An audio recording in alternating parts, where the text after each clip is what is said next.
Hello বন্ধুরা, আমি আজকে দেখাবো আপনার যে কোনো অ্যান্ড্রয়েড ফোন কিভাবে রিসেট মারবেন। চলুন দেখা যাক। প্রথমে আপনি সেটিংয়ে ঢুকবেন। সেটিংয়ে ঢুকে একটু নিচে আসবেন। এই যে ব্যাকআপ অ্যান্ড রিসেট, ক্লিক, এখানে ক্লিক করুন। Forestry data reset, receipt phone, click here.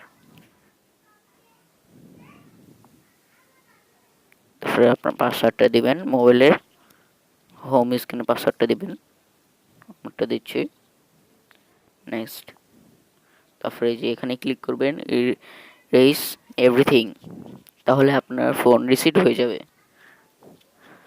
তাহলে বন্ধুরা, এই ভিডিওটা এতটুকুই। আশা করি আপনাদের ভালো লাগবে। আমাদের চ্যানেলটাকে সাবস্ক্রাইব করবেন, লাইক করবেন এবং শেয়ার করবেন অবশ্যই। আজকের জন্য বিদায়।